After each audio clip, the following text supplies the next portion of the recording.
Son poème « Pourquoi je t'aime, ô Marie ». Bienvenue les amis, avant de commencer je voudrais vous inviter dès maintenant à vous abonner à la chaîne et n'hésitez pas à liker la vidéo. Merci beaucoup. Pourquoi je t'aime, ô Marie. Oh, je voudrais chanter Marie, pourquoi je t'aime, pourquoi ton nom si doux fait tressaillir mon cœur, et pourquoi la pensée de ta grandeur suprême ne saurait à mon âme inspirer de frayeur.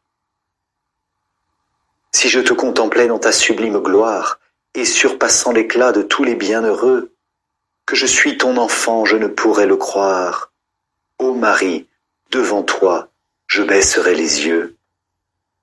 Il faut pour qu'un enfant puisse chérir sa mère, qu'elle pleure avec lui, partage ses douleurs. Ô ma mère chérie sur la rive étrangère, pour m'attirer à toi, que tu versas de pleurs. En méditant ta vie dans le saint évangile, j'ose te regarder et m'approcher de toi. Me croire ton enfant ne m'est pas difficile, car je te vois mortel et souffrant comme moi. Lorsqu'un ange du ciel t'offre d'être la mère du Dieu qui doit régner toute l'éternité, je te vois préférer, ô Marie, quel mystère, l'ineffable trésor de la virginité. Je comprends que ton âme, ô Vierge immaculée, soit plus chère au Seigneur que le divin séjour. Je comprends que ton âme, humble et douce vallée, peut contenir Jésus, l'océan de l'amour. Ô je t'aime Marie, te disant la servante du Dieu que tu ravis par ton humilité. Cette vertu cachée te rend toute puissante, elle attire en ton cœur la Sainte Trinité. Alors l'Esprit d'amour te couvrant de son ombre, le Fils égal au Père en toi s'est incarné. De ses frères pécheurs, bien grand sera le nombre, puisqu'on doit l'appeler Jésus, ton premier-né. Ô Mère bien-aimée, malgré ma petitesse, comme toi je possède en moi le Tout-Puissant, mais je ne tremble pas en voyant ma faiblesse, le trésor de la mère appartient à l'enfant. Et je suis ton enfant, ô ma mère chérie. Tes vertus, ton amour, ne sont-ils pas à moi? Aussi lorsqu'en mon cœur descend la blanche hostie, Jésus, ton doux agneau, croit reposer en toi. Tu me le fais sentir, ce n'est pas impossible, de marcher sur tes pas, ô reine des élus. Les trois chemins du ciel, tu l'as rendu visible, en pratiquant toujours les plus humbles vertus. Auprès de toi, Marie, j'aime à rester petite, des grandeurs d'ici-bas, je vois la vanité. Chez sainte Élisabeth, recevant ta visite, j'apprends à pratiquer l'ardente charité. Là j'écoute ravi, douce reine des anges, le cantique sacré qui jaillit de ton cœur. Tu m'apprends à chanter les divines louanges, à me glorifier en Jésus mon Sauveur. Tes paroles d'amour sont de mystiques roses qui doivent embaumer les siècles à venir. En toi le Tout-Puissant a fait de grandes choses, je veux les méditer afin de l'en bénir. Quand le bon Saint Joseph ignore le miracle que tu voudrais cacher dans ton humilité, tu le laisses pleurer tout près du tabernacle qui voile du Sauveur la divine beauté. Ô que j'aime Marie ton éloquent silence, pour moi c'est un concert doux et mélodieux qui me dit la grandeur et la toute-puissance d'une âme qui n'attend son secours que des cieux. Plus tard à Bethléem, ô Joseph et Marie, je vous vois repoussés de tous les habitants. Nul ne veut recevoir en son hôtellerie de pauvres étrangers, la place est pour les grands. La place est pour les grands, et c'est dans une étable que la reine des cieux doit enfanter un Dieu. Ô ma mère chérie, que je te trouve aimable, que je te trouve grande en un si pauvre lieu. Quand je vois l'Éternel enveloppé de l'ange, quand du Verbe divin j'entends le faible cri, ô ma mère chérie, je n'envie plus les anges, car leur puissant Seigneur est mon frère chéri. Que je t'aime, Marie, toi qui sur nos rivages as fait épanouir cette divine fleur. Que je t'aime, écoutant les bergers et les mages, et gardant avec soin toutes choses en ton cœur. Je t'aime, te mêlant avec les autres femmes qui vers le temple saint ont dirigé leurs pas. Je t'aime, présentant le Sauveur de nos âmes au bienheureux vieillard qui le presse en ses bras. D'abord, en souriant, j'écoute son cantique, mais bientôt ses accents me font verser des pleurs, plongeant dans l'avenir un regard prophétique. Siméon te présente un glaive de douleur.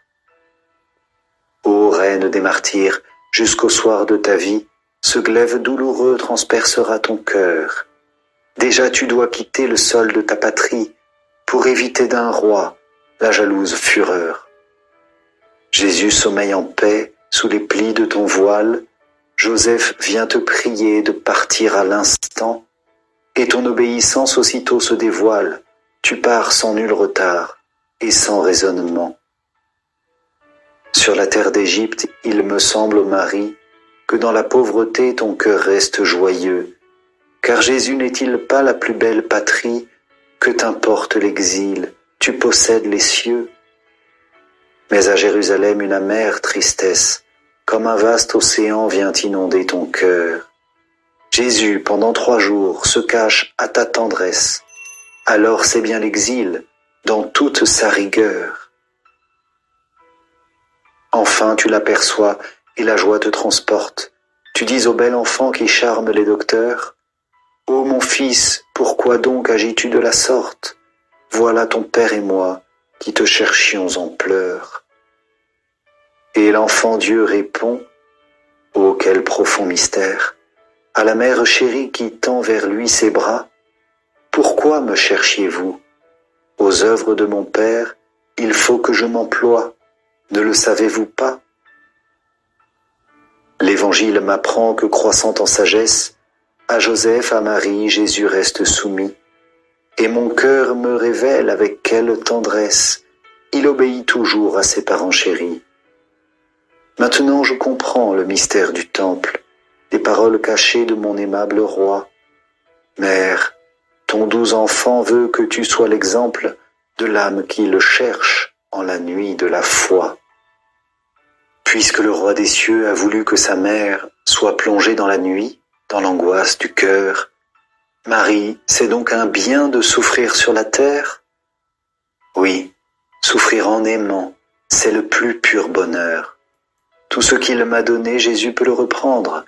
Dis-lui de ne jamais se gêner avec moi. Il peut bien se cacher, je consens à l'attendre, jusqu'au jour sans couchant où s'éteindra ma foi. Je sais qu'à Nazareth, mère pleine de grâce, tu vis très pauvrement, ne voulant rien de plus. Point de ravissement, de miracle, d'extase n'embellissent ta vie, ô reine des élus. Le nombre des petits est bien grand sur la terre. Ils peuvent sans trembler vers toi lever les yeux. C'est par la voie commune, incomparable mère, qu'il te plaît de marcher pour les guider aux cieux. En attendant le ciel, ô ma mère chérie, je veux vivre avec toi, te suivre chaque jour. Mère, en te contemplant, je me plonge ravi, découvrant dans ton cœur des abîmes d'amour. Ton regard maternel bannit toutes mes craintes. Il m'apprend à pleurer, il m'apprend à jouir. Au lieu de mépriser les joies pures et saintes, tu veux les partager, tu daignes les bénir. Des époux de Cana, voyant l'inquiétude qu'ils ne peuvent cacher car ils manquent de vin, ô Sauveur, tu le dis dans ta sollicitude, espérant le secours de son pouvoir divin. Jésus semble d'abord repousser ta prière. Qu'importe, répond-il, femme à vous et à moi, mais au fond de son cœur il te nomme sa mère, et son premier miracle, il l'opère pour toi. Un jour que les pécheurs écoutent la doctrine de celui qui voudrait au ciel les recevoir, je te trouve avec eux, Marie, sur la colline. Quelqu'un dit à Jésus que tu voudrais le voir, alors ton divin Fils devant la foule entière de son amour pour nous montre l'immensité. Il dit, quel est mon frère et ma sœur et ma mère, si ce n'est celui-là qui fait ma volonté? Ô Vierge Immaculée, des mères la plus tendre, en écoutant Jésus, tu ne t'attristes pas, mais tu te réjouis qu'il nous fasse comprendre que notre âme devient sa famille ici-bas. Oui, tu te réjouis qu'il nous donne sa vie, les trésors infinis de sa divinité. Comment ne pas t'aimer, ô ma mère chérie, en voyant tant d'amour et tant d'humilité? Tu nous aimes, Marie, comme Jésus nous aime, et tu consens pour nous à t'éloigner de lui. Aimer, c'est tout donner et se donner soi-même. Tu voulus le prouver en restant notre appui. Le Sauveur connaissait ton immense tendresse. Il savait les secrets de ton cœur maternel. Refuge des pécheurs, c'est à toi qu'il nous laisse, quand il quitte la croix pour nous attendre au ciel. Marie, tu m'apparais au sommet du calvaire, debout, près de la croix, comme un prêtre à l'autel, offrant pour apaiser la justice du Père, ton bien-aimé Jésus, le doux Emmanuel. Un prophète l'a dit aux mères désolées, il n'est pas de douleur semblable à ta douleur. Ô reine des martyrs, en restant exilée, tu prodigues pour nous tout le sang de ton cœur.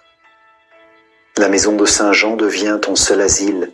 Le fils de Zébédée doit remplacer Jésus. C'est le dernier détail que donne l'Évangile. De la Reine des cieux, il ne me parle plus. Mais son profond silence, ô ma mère chérie, ne révèle-t-il pas que le Verbe éternel veut lui-même chanter les secrets de ta vie pour charmer tes enfants, tous les élus du ciel? Bientôt je l'entendrai, cette douce harmonie. Bientôt dans le beau ciel je vais aller te voir. Toi qui vins me sourire au matin de ma vie, viens me sourire encore, Mère, voici le soir. Je ne crains plus l'éclat de ta gloire suprême. Avec toi j'ai souffert, et je veux maintenant chanter sur tes genoux, Marie, pourquoi je t'aime, et redire à jamais que je suis ton enfant. La petite Thérèse.